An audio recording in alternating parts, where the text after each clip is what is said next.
Screen Atmos proudly presents story behind. 1990 June 22 കേരളത്തിലെ തിയേറ്ററുകളിൽ ഒരു സിനിമ റിലീസ് ചെയ്തു.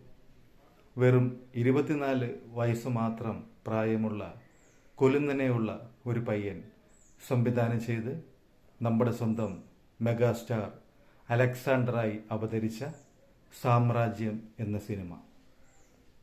ആ സംവിധായകന്റെ പേര് ജോമോൻ എന്നാണ്. സാമ്രാജ്യം എന്ന സിനിമയുടെ പിന്നിലേക്ക് അല്പദൂരം. IV ശശിയുടെ സഹായിയായി ജോമോൻ പ്രവർത്തിക്കുന്ന കാലത്താണ് മമ്മൂക്കയുമായി പരിചയപ്പെടുന്നത്. ഒരു ദിവസം പറഞ്ഞു, എനിക്ക് മമ്മൂക്കയോട് ഒരു കഥ പറയണമെന്ന്. അപ്പോൾ അദ്ദേഹം പറഞ്ഞു, ഇവിടെ വെച്ച് നടക്കത്തില്ല, കാരണം സിനിമയുടെ ഷൂട്ടിംഗ് തിരക്കല്ലേ. നീ ആദ്യം ഒരു പണി ഡയറക്ടർ ജോഷിയോട് കഥയെന്ന് പറ, ബാക്കി നമുക്ക് തീരുമാനിക്കാമെന്ന് പറഞ്ഞു. അങ്ങനെ മമ്മൂക്ക പറഞ്ഞനുസരിച്ച് ജോമോൻ ജോഷിയെ മീറ്റ് ചെയ്തു, കഥ പറഞ്ഞു. ജോഷിക്ക് കൺവിൻസിംഗായി തോന്നി. പാട്ടില്ല, റൊമാൻസ് ഇല്ല, കഥാപാത്രങ്ങളാണെങ്കിൽ വളരെ കുറവ്. അങ്ങനെ വീണ്ടും ഡിസ്കഷൻ ഇരുന്നു. സ്ക്രിപ്റ്റിലേക്ക് കടക്കാൻ മമ്മൂക്ക പറഞ്ഞു.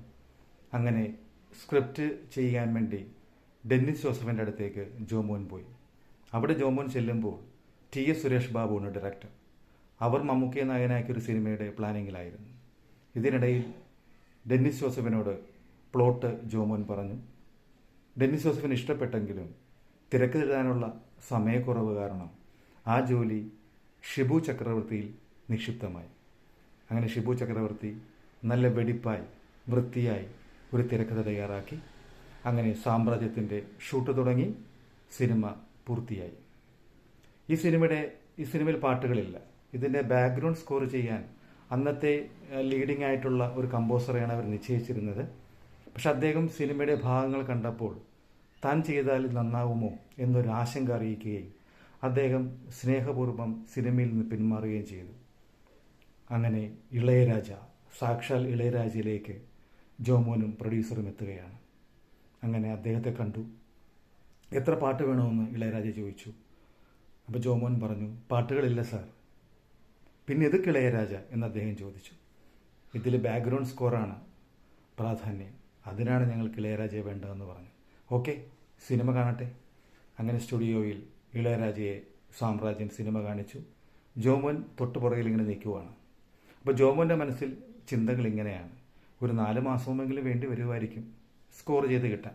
അത്ര തിരക്കാണ് ഇളയരാജയ്ക്ക്. അത് കഴിഞ്ഞ് റിലീസ് ഡേറ്റാണ് ഇവർ നിശ്ചയിച്ചിരിക്കുന്നത്. സിനിമ കണ്ടു തീർന്നിട്ട് ഇളയരാജ എന്തോ പറഞ്ഞ് പുറത്തേക്ക് പോയി. ജോമോന് കാര്യം പിടികിട്ടിയില്ല. അദ്ദേഹം ഇളയരാജയുടെ മാനേജർ ചോദിച്ചു, സാർ എന്താണ് പറഞ്ഞതെന്ന്. നാളത്തേക്ക് ചെയ്യാമെന്നാണ് അദ്ദേഹം പറഞ്ഞതെന്ന് പറഞ്ഞു. ജോമോൻ ആകെ അത്ഭുതപ്പെട്ടു പോയി.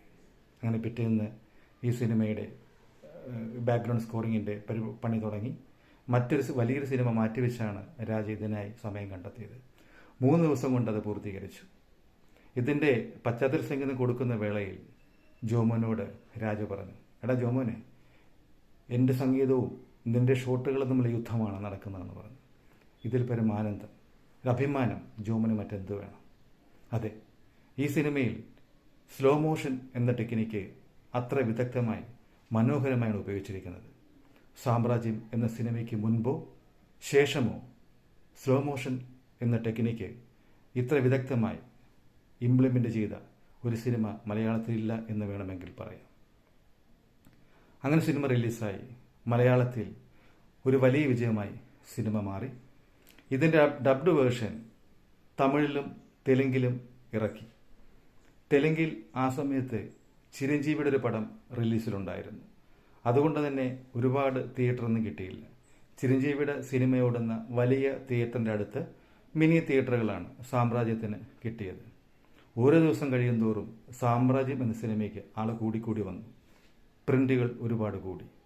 100 അല്ല, 200 അല്ല, 300 അല്ല, 400 ദിവസങ്ങളാണ് ആന്ധ്രാപ്രദേശിൽ സാമ്രാജ്യം നിറഞ്ഞോടിയത്. ആ സമയത്താണ് ഗുഡ് ഡേറ്റ് മോഹൻ്റെ ഒരു കോള് ജോമോന്. എടാ ജോമോനെ, നീ എന്താണ് അവിടെ ചെയ്തു വെച്ചിരിക്കുന്നത്?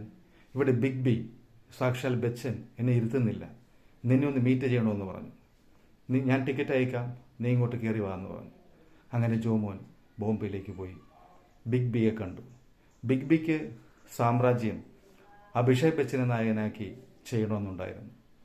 ഒരുപാട് ദൂരം ആ പ്രോജക്റ്റിൻ്റെ കാര്യങ്ങൾ മുന്നോട്ട് പോയെങ്കിലും അത് പൂർത്തീകരിക്കാൻ സാധിച്ചില്ല.